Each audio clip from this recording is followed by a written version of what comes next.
Hello दोस्तों, तो स्वागत है आप सभी का मेरे चैनल लव ऑफ वेंझऊ पर। आज मैं आप सभी के साथ वेटेड फॉर हिम का नेक्स्ट पार्ट शेयर कर रही हूँ।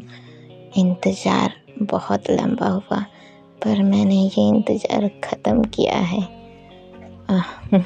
फालतू की बातें बंद किया जाए। कहानी की शुरुआत होती है अपने ओशी की मम्मी से।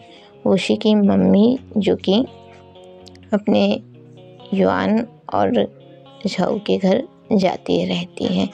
अपनी ओशी की मम्मी जो कि ओशी को मना ली रहती है, वो जाना चाहती है पर ओशी नहीं जा पाता। ओशी डरा हुआ रहता है। ओशी को डर लगता है कि अगर वो युआन के सामने गया तो क्या वो युआन से अपनी नज़रें मिला भी पाएगा, क्या ओशी युआन को बता पाएगा कि वो उसकी ज़िंदगी में आया तो था उसे बर्बाद करने, पर उसके साथ रहते रहते, झाऊ के साथ रहते रहते दोनों का प्यार मिलते मिलते ओशी को युआन से प्यार हो गया। क्या ओशी ये बता पाएगा? और ओशी ने जो कुछ भी किया, उसे इतना जो भी हर्ट किया, उसने ऐसा सिर्फ इसलिए किया ताकि फई झाऊ के साथ कुछ भी ना करे और उसे वो एंटीडोस दे दे। पर शायद ओशी ऐसा नहीं कर पाया।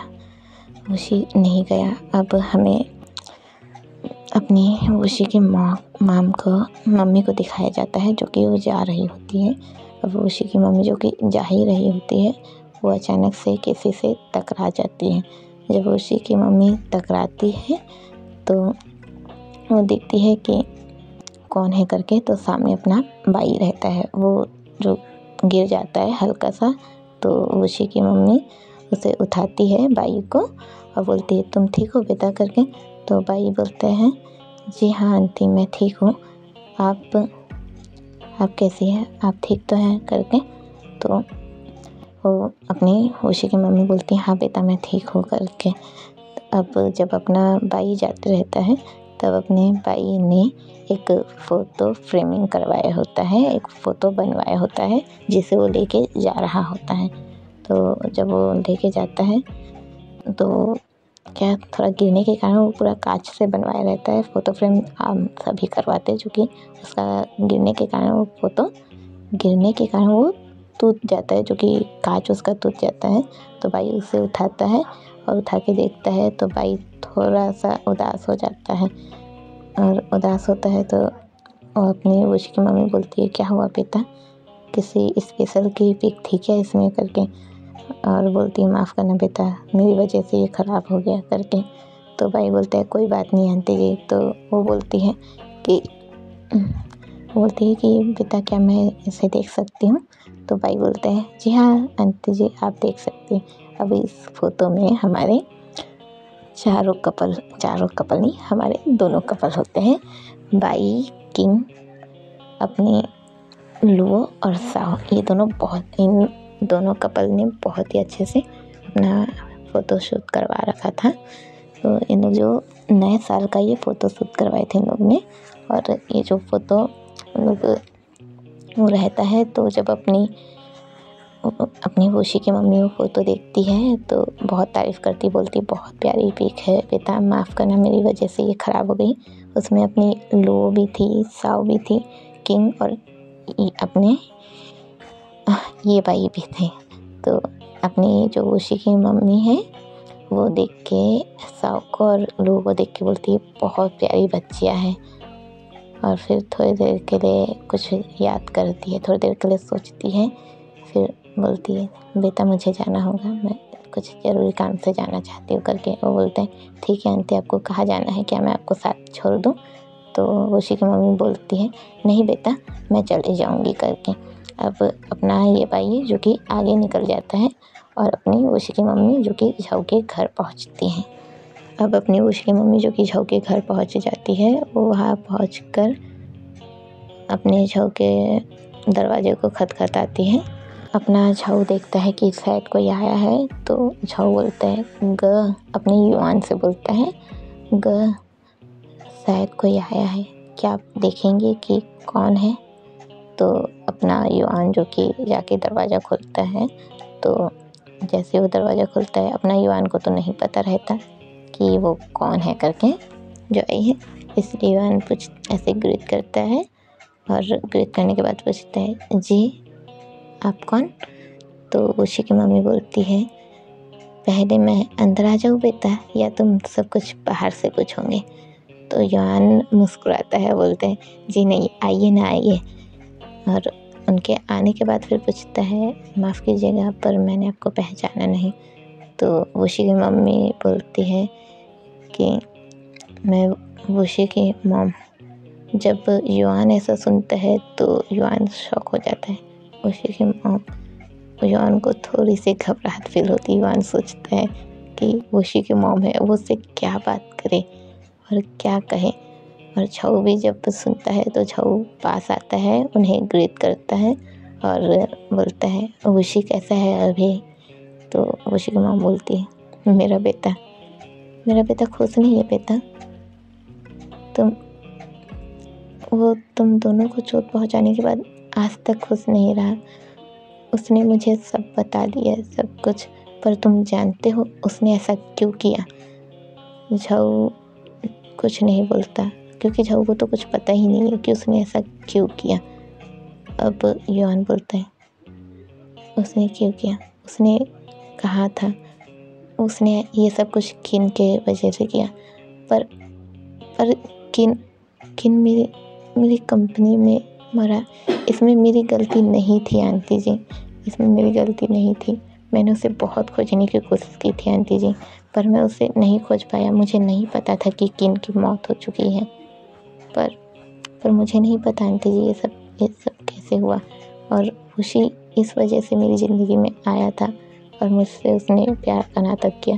मैंने ऐसा कभी नहीं सोचा था, पर फिर भी आंटी जी मैं उससे बहुत प्यार करता हूँ आंटी जी। अपनी खुशी की मॉम बोलती है, बेटा तुम मुझसे प्यार करते हो ना, पर क्या तुम उसके गुस्से के पीछे उसके अंदर का छुपा हुआ प्यार नहीं देख पाए? क्या प्यार ऐसा होता है जो आप किसी से प्यार करते हैं तो आप उसके गुस्से के पीछे के प्यार नहीं देख पाते? तब तो तुम शायद ही उससे प्यार करते हो बेटा। युआन चुप रहता है, कुछ नहीं बोलता। अब वुशी की मम्मी बोलती है, तुम जानना चाहते हो ना उसने ये सब क्यों किया? जानना चाहते हो ना? मैं बताती हूँ उसने ऐसा क्यों किया। फिर वुशी की मॉम झऊ की तरफ पॉइंट करती है और बोलती है, तुम ही हो ना झऊ? तुम ही हो ना झऊ? झऊ बोलता है, जी हाँ मैं ही हूँ झऊ। वुशी की मम्मी बोलती है, उसने ये सब जो कुछ भी किया, जैसे भी किया, वो सब कुछ तुम्हारी वजह से किया। झऊ और युआन दोनों ही हैरान थे कि झऊ की वजह से किया। अब ये सीन यही कट होता है। अब सीन शिफ्ट हो रहा है अपने किंग पर। अपना किंग जो कि एक जगह पर आया होता है जो कि डार्क साइड होती है, ये अपना किंग उसी जगह पर आया होता है और वहाँ के एक पर्सन को एक फ़ोटो देता है और उसे बोलता है कि तुम्हें इसके बारे में सारी जानकारी निकलवानी है। उसे ऐसे बोलता है, वो पर्सन बोलता है, मैं तुम्हारी मदद और इसका बायोडाटा तो निकाल दूंगा, पर मुझे इसके बदले क्या मिलेगा? वो जो पर्सन ऐसे बोलता है तो पर्सन अपने किंग को थोड़ा थोड़ा छू रहा होता है। किंग बोलता है, देख भाई पहले तो तू दूर रहे क्योंकि मेरा पार्टनर ऑलरेडी है, और हाँ फाइटिंग सिर्फ मुझे ही नहीं उसे भी आती है, तो तू मार खाना ज़्यादा प्रेफर करेगा या पैसे लेना? वो पर्सन बोलता है, पैसे भी चल जाएंगे, पर अगर कुछ और मिल जाता तो? किंग बोलता है, देख कुछ और के लिए तुझे कहीं और जाना होगा क्योंकि ये पार्टी तो ऑलरेडी बुक है अपने बाई से। और ऐसा बोलता है और अपना किंग अभी बाई के बारे में सोच के मुस्कुराते रहता है। अब कत्तू सीन हमें बताया जाता है अपने शाओजिंग और जिन, जो कि अपना जिन जो कि अभी युआन के घर पे ही रहता है, मतलब कि मिस्टर जैन के घर पे ही रहता है। तो जिन मिस्टर जैन से बातें करता है और बोलता है, अंकल आपने उस पेन केसिंग के खिलाफ क्या कोई रिपोर्ट लिखवाई? जैन अंकल बोलते हैं, नहीं बेटा, मैं उसके खिलाफ कोई रिपोर्ट नहीं लिखवा पाया। तो अपने जो जिन है ये बोलता है, पर आपने ऐसा क्यों किया अंकल, आपको तो लिखवानी चाहिए थी। उसकी वजह से आज आपका बेटा आपके साथ नहीं है, उसने सब कुछ किया, आपको तो ऐसा करना चाहिए था ना। तो अंकल जैन बोलते हैं, मैं नहीं कर पा रहा बेटा, मेरे पास सारे सबूत है उसके खिलाफ, पर मैं नहीं कर पा रहा, मैं उसे सलाखों के पीछे नहीं भेज पा रहा। आखिर पूरे 2 साल, लगभग 2 साल हो गए थे उसे मेरे साथ रहते हुए। मैंने उसे अपने बच्चे जैसा रखा था। मैंने जिसे अपने बच्चे जैसा रखा, उसने ही मुझे इतना बड़ा धोखा दिया। मैं क्या करूं बेटा, उसने मुझे इतना बड़ा धोखा दिया। मैं कुछ नहीं समझ पा रहा हूँ कि ये सब क्यों और कैसे हुआ, पर ऐसा हुआ। उसने मुझे बहुत बड़ा धोखा दिया बेटा। मैंने उसे अपने बच्चे जैसा रखा था, पर उसने तो मुझसे मेरा ही बच्चा छीन लिया। मुझे नहीं पता ये सब क्यों और कैसे हुआ, पर उसने किया, सब उसकी गलती थी। उसने किया ऐसा। अपना झाओजिंग जो कि दूर खरा से रहता है और वो बस ऐसे ही चुपचाप खड़ा रहता है, वो कुछ नहीं बोलता। अब हमें वेन को दिखाया जाता है। वेन जो कि अपने लवलेस के घर पर ही रहता है। लवलेस बोलता है, भाई चलना अंकल आंटी से मिलने, वो जब तुझे देखेंगे ना तो बहुत खुश हो जाएंगे, उन्हें तुझे देखकर बहुत खुशी होंगी। वेन बोलता है, मम्मी पापा, मैं मम्मी पापा से कैसे मिलूँ लवलेस? क्या वो इस बात को एक्सेप्ट कर पाएंगे कि उनका बेटा जो कि ज़िंदा था पर उनसे दूर था, वो कभी भी उनसे मिलने नहीं आया। जब उन्हें उनकी ज़रूरत थी तो वो उनसे मिलने नहीं आया, और अब जाऊँगा तो क्या वो मुझे एक्सेप्ट कर पाएंगे? तो लवलेस बोलता है, हाँ भाई, वो तुझे एक्सेप्ट करेंगे। तू जानता भी है वो किस कदर टूट गए थे जब घर पर तेरी लाश आई थी। नहीं, वो लाश तेरी नहीं थी, वो उस यान की थी, जैन यान की। मुझे पता है भाई, तुझ पर गलत इल्ज़ाम लगाए गए हैं, है ना? वेन बोलते हैं, इल्ज़ाम सच है या झूठ ये कोई नहीं जानता, पर इस इल्ज़ाम ने मुझे मेरे आंसू से दूर कर दिया। अपना जो वेन है अब झाओजिसू के बारे में सोचता रहता है और याद करता है कि जब भी झाओ उसके आसपास होता है उसके दिल की धड़कनें कैसी तेज हो जाती हैं। अब अपना जो वेन है चुप रहता है, अपने लवलेस को जवाब नहीं देता, और अब अपना वेन खुद से ही बातें करता है। आशु, तुम्हें मैं कैसे बताऊँ मैं तुमसे कितनी प्यार करता हूँ।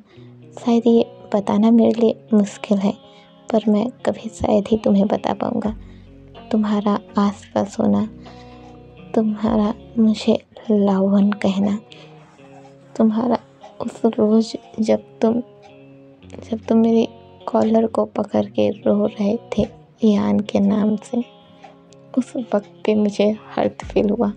हाँ, माना कि ये दिल जैन यान का है, माना कि ये दिल उसी का है जिससे तुम प्यार करते थे, जो तुमसे प्यार करता था, पर इसमें मेरी कहाँ गलती थी आशु कि उसका दिल मेरे सीने में लगा? मेरी कहाँ गलती थी? मुझे नहीं पता कि वो सब सबूत कहाँ से आए। मुझे नहीं पता आशु, मुझे कभी हार्ट प्रॉब्लम थी ही नहीं। पर उस रिपोर्ट में क्यों ऐसा लिखा था कि मुझे हार्ट प्रॉब्लम थी? मुझे कभी हार्ट प्रॉब्लम नहीं थी आशु, और ना ही मैंने ऐसा कुछ किया। पर मुझे नहीं पता वो सब सबूत मेरे खिलाफ कहाँ से आए। मैं खुद कुछ नहीं जानता आशु। पर तुम तो मुझे अपनी लाइफ से निकाल दिए। और पापा ने भी मेरी एक बात नहीं सुनी। उन्हें मुझ पर विश्वास नहीं था, उन फोटोज़ पर था। पर मैं क्या करूँ आशु? मैं तुमसे मिलना चाहता हूँ आशु, तुम्हें बताना चाहता हूँ, तुम्हें समझाना चाहता हूँ, पर शायद बहुत देर हो चुकी है। अब सीन कट होता है। हमें फई को दिखाया जाता है। अपना फई जो कि अपने घर में कुछ खोजता रहता है, वो कुछ चीज़ें ढूंढता रहता है, इधर उधर खोजता रहता है और बोलता रहता है, कहाँ चला गया, क्यों नहीं मिल रहा, वो बहुत ज़रूरी था मेरे लिए, कहाँ चला गया, आखिर कहाँ है। अपना फई जो कि बहुत खोजते रहता है और फिर वो कॉल करता है अपने क्लिनिक पे, जो उसका हॉस्पिटल है वहाँ कॉल करता है और उसका कॉल एक नर्स उठाती है। तो फई उस नर्स से बोलता है कि वो उसके कैबिन पे, मतलब जो उसका कैबिन है वहाँ जाकर चेक करे कि कुछ उसे मिल रहा है क्या करके। तो नर्स बोलती है, क्या खोजना है सर? तो फई नहीं बोलता, मतलब फई बस बोलता है, तुम्हें जो मिले तुम्हें उसे संभाल के रखना है, उसे खोजना है करके। नर्स नहीं समझ पाती कि उसे खोजना क्या है, पर फिर वो नर्स फिर भी चले जाती है खोजने के लिए। पर नर्स सोचती रहती है आखिर खोजना क्या है। अब अपना फई जो कि बहुत टेंस हो जाता है और सोचता रहता है, कहाँ गया आखिर, मैंने उसे कहाँ खो दिया। वो मेरे पास सिर्फ एक ही था, वो मेरे पास सिर्फ एक ही था, मैं उसे बस नहीं खो सकता, वो मेरे लिए बहुत ज़रूरी है। अपना फई बहुत ही ज़्यादा फरीद रहता है, पर अपना फई खोज क्या रहा है। अब कट टू स्टोरी गाइस। अब हमें अपने युआन, वुशी, अपने झाऊ और वुशी की मॉम को दिखाया जाता है, जो कि इन लोग एक दूसरे को देख के शॉक रहते हैं। मतलब अपने जो वुशी और युआन जो ऐसे रहते हैं, और झाऊ भी शौक रहता है, युआन भी शौक रहता है, और वुशी की मॉम नॉर्मल रहती है। वुशी की आंखों में आंसू रहते हैं। अब में झाऊ के हाथों में एक चीज़ दिखाया जाता है, जो कि वो उसे देखता रहता है और सोचता रहता है। अब वुशी जो उसे देखता है तो वुशी अपने झाऊ के हाथों से वो चीज़ को ले लेता है और बोलता है, ये तुम्हारे पास कैसे आया? झाऊ बोलता है, ये मेरे पास कैसे आया, तुम क्या कहना चाहते हो? तो वुशी बोलता है, ये तो किन का था, ये इयररिंग किन की थी। झाऊ बोलता है, ये इयररिंग किन की थी, तुम क्या कहना चाह रहे हो? तो वुशी बोलता है, ये मेरे छोटे भाई की थी, मुझे अच्छे से याद है, ये उसकी फेवरेट थी, जो कि उसके पास से घूम गई थी। मुझे वो दिन अच्छे से याद है जब अपना झाऊ या अपना जो वुशी है वो उसे बताते रहता है कि जब किन के हाथ से ये घूम गई थी तो वो कितना वरीद हो गया था, वो कितना परेशान हो गया था। अपना वुशी झाऊ को बताते रहता है, बोलते रहते हैं, मुझे अच्छे से याद है आज वो दिन जब किन बच्चों जैसा रो रहा था कि उसे वो नहीं मिल रही। और अभी अपने झाऊ के हाथ में जो इयररिंग रहती है वो बहुत ही प्यारे से डिजाइन रहती है। वो हल्की सी गोल रहती है, रिंग टाइप में, लेकिन उसमें छोटे छोटे सितारे बने रहते हैं, जो कि अगर कोई बारीकी से देखे तो उसे देखे, वैसा रहते हैं।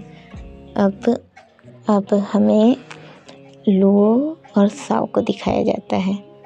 लुओ और साओ जो कि बहुत खुश रहती है कि नया फ्रेम बन के आ रहा है, जिसमें लुओ, साओ, किंग और ये भाई ये सब है करके इन लोग खुश रहते हैं। लोग ये सब सोचते ही रहते हैं। अब अपनी लुओ साओ को बैक साइड से हक कर लेती है, उसके नेक पर फेस रखे रहती है। साओ मुस्कुराती है, बोलती है, क्या हुआ लुओ, तुम बहुत खुश लग रही हो। तो लुओ बोलती है, मैं बहुत खुश हूँ। तुम्हें पता है आज वो जो फ्रेम बन के आने वाला है ना, उसके लिए मुझे बहुत खुशी मिल रही है। पता नहीं क्यों उस फ्रेम के साथ साथ मुझे अलग ही फीलिंग आ रही है। शायद मुझे कुछ मिलने वाला है, कुछ स्पेशल। तुम्हें पता है इन दिनों बहुत अच्छा सा फील होता है, दिल में एक अलग ही खुशी मिलती है। ऐसा लगता है जैसे मेरा अपना मेरे आसपास है। अपनी सौ बोलती हूँ, तुम्हारा अपना तुम्हारे आसपास नहीं, तुम्हारे ही पास है। तो लूओ बोलती है, मैं तुम्हारी बात नहीं कर रही, पर मुझे अलग ही फीलिंग आती है। अब हमें अपनी लूओ के पापा को दिखाया जाता है, जो कि अपने जो घर में बैठे रहते हैं। अपने जो लूओ और साओ है, ये दोनों अपने अलग से रूम में हैं, और अपने जो लूओ के पापा हैं वो एक अलग रूम में हैं। वो ऐसे बैठे रहते हैं, उनके हाथ में एक औरत की पिक रहती है, जिसे वो देख के सोचते रहते हैं और बोलते हैं, काश काश उस वक्त मैं तुम्हारा ख्याल रख पाता तो तुम मुझे छोड़कर नहीं जाती, और आज मैं अकेला पड़ गया हूँ। हमारी बेटी आज इतनी बड़ी हो गई है, ये उस लड़की के साथ, साओ के साथ बहुत खुश है, और उसे खुश देखकर मैं भी खुश हूँ। पर काश आज तुम मेरे पास होती तो हम दोनों मिलकर इन दोनों को खुश देखते, और अगर मैं उस वक्त तुम पर ध्यान दे पाता, तुम्हारी केयर कर पाता, तो तुम मुझे छोड़कर नहीं जाती, और मुझे बाद में उस औरत से शादी नहीं करनी पड़ती जिसने लोगों के साथ लोगों को इतना सब कुछ कहा कि मेरी बेटी थोड़ी सी अलग सी हो गई।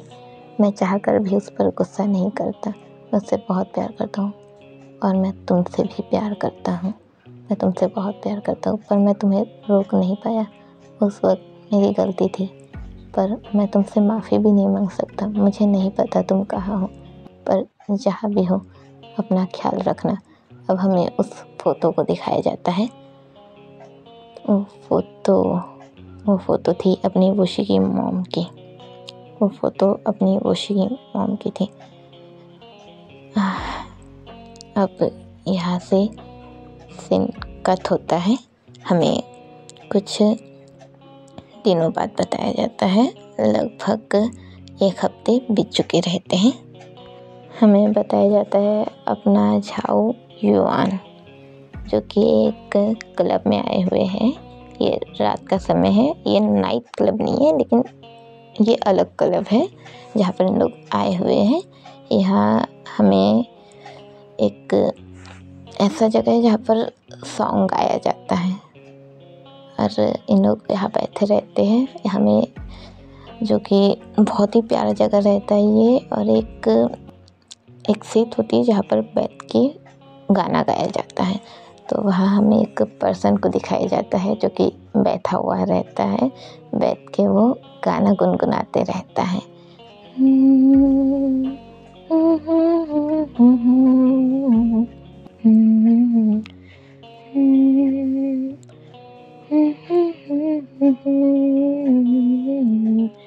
तेरी यादें, तेरी बातें, तेरा होना, तेरा खोना, तुझे पाना, पाकर ही खो देना, ये मुझसे क्यों हुआ, तू मुझसे दूर क्यों, हाँ तेरी यादें हैं इन आँखों में, वो जो तस्वीर रहती है इन आँखों में, तेरी वो सांसें हैं जो कि आज भी इन सांसों में बहती है। मैं कैसे कहूँ तुझसे मोहब्बत है, मेरी क्या गलती है जो कि तुझसे मोहब्बत है। बस तू आ भी जा, मुझे माफ़ कर, हाँ वो गलती मेरी, तू ही इंसाफ कर, माफ़ कर। बस माफ कर, आ भी जा, तू ही तो मेरी जान है। जब वो पर्सन सॉन्ग गा रहा था, हमारा झाऊ सिर्फ उसे ही देखा जा रहा था और हमारे झाऊ की आंखों में आंसू आ गए थे। अपना झाऊ जो कि आंखों में आंसू लिए उस पर्सन को देखा ही जा रहा था। अब हमें उस पर्सन को दिखाया जाता है जो कि हमारा विनकेट सिंह था। वो झाऊ को देखकर ऐसे ही गाना गाया जा रहा था। ऐसा लग रहा था जैसे कि अपना विनकेट सिंह झाऊ को कह रहा हो कि उसे माफ़ कर दे और उसकी लाइफ में वापस आ जाए, उससे बातें करे। ये कुछ ऐसा ही लग रहा था। अब हमें उसी क्लब के एक साइड में दिखाया जाता है, एक अलग ही वो अलग से कोना रहता है, वहाँ दिखाया जाता है जहाँ पर अपना फई बैठा रहता है जो कि बहुत ड्रिंक करता रहता है। वो बहुत ही ज़्यादा ड्रिंक करता रहता है और सोचता रहता है कहाँ गया, मैंने उसे खो दिया, वो मेरे पास एक ही था, मैंने ऐसा क्यों किया, मेरी सब गलती है करके वैसा सोचते रहता है। अब हमें उस अपने फई के कंधे पर किसी को हाथ रखते दिखाया जाता है। वो पर्सन जो कि हाथ रखा था अपना फई देखता है कि कौन है, तो जैसे ही फई उसे देखता है हैरान हो जाता है। हैरान होके अपनी आंखें बड़ी कर करके देखता है और बोलता है किन, तुम तुम तुम मेरे लिए आ गए, मेरे किन, ऐसे बोल के उस पर्सन के ऊपर गिर सा जाता है और उसे कस के हक कर लेता है। बोलता है किन, किन आई लव यू किन, मैं तुम्हें कहीं नहीं बोल पाया, आई एम सॉरी किन, आई लव यू किन, आई लव यू, मैं तुमसे बहुत प्यार करता हूँ किन। अब वो जो पर्सन रहता है वो अपने फई को गले को जो लगाए रहता है उसे हल्का सा टच करता है, उसे रफ करता है, बोलता है हाँ फई मैं आ गया। अब ये सीन यही कट होता है और ये पार्ट आपको पसंद आया हो, मैं उम्मीद करती हूँ ये पसंद आया हो तो लाइक कमेंट शेयर करना ना भूलें। और ये जो बीच में मैंने सॉन्ग गाई हूँ आप सभी को कैसा लगा, अच्छा लगा या बुरा लगा या बेकार, बोले तो दाएं दाएं ऐसा लगा ये बता सकते हो।